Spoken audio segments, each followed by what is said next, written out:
2023 kicked off here at the state capitol with a brand new legislative session and another term for Governor Ned Lamont. 4 years later, and what a 4 years it has been. But celebrations halted when Representative Quinton Q. Williams was hit and killed by a wrong-way driver on his way home from the inaugural ball. The last thing I said to him was, "Get home safe." And, he closed the door, and I never thought that'd be the last time I saw him. This tragic loss set the tone for lawmakers. The legislature unanimously passed a measure to install wrong-way detection systems on at least 120 high-risk highway ramps across the state.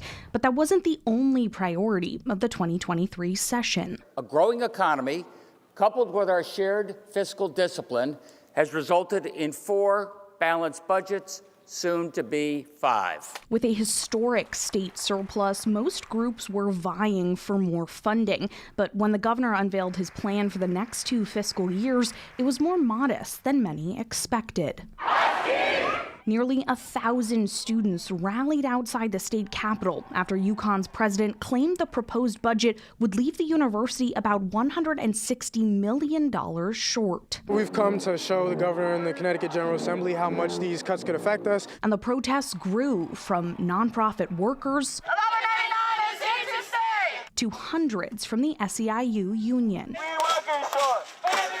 In the end, a 2-year, $51 billion bipartisan budget was passed, with the largest state income tax cut in Connecticut history and an increase in the earned income tax credit. It makes an effort. It's recognizing middle class needs relief. Lawmakers tackled prescription prices with a statewide drug discount program. And with utility bills high, new performance-based regulations led to fewer rate hikes from water to electric. Plus, Connecticut's baby bonds were finally funded, setting aside thousands for every child born into poverty. The close of the Capitol's chambers quickly gave way to campaigns across Connecticut ahead of the 2023 municipal elections. The new Voting Rights Act took immediate effect, but early voting won't kick in until 2024. 169 municipalities meant major races on every ballot, including a new mayor for Hartford. The candidates debated hot issues like affordable housing, accessible childcare, and new approaches to preventing violence. With support from the state's political leaders to the streets, Frog Hollow resident and father of 5 Arun Arulampalam clinched the seat. I believe in the future of the city of Hartford.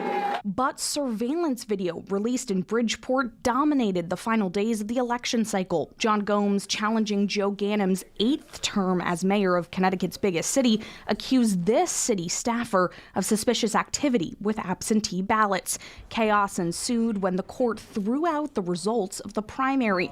Despite it all, the general election still went on. Mistakes were made, and as your mayor, I need to address them. This unprecedented mess left 2023 without a winner, sending Bridgeport voters back to the polls early next year. And while that local election caught national attention, some state legislation did too. The White House recognized Lamont for his reproductive rights policy. Connecticut once again viewed as a blueprint for gun violence prevention, and state lawmakers went to Capitol Hill to give insight on how to cut childcare costs nationwide. And while 2023 was busy from the legislative floor to the polls, there are priorities, proposals, and protests already waiting for us in 2024. Reporting at the state capitol, Emma Wolforst, Fox 61, Connecticut's news station.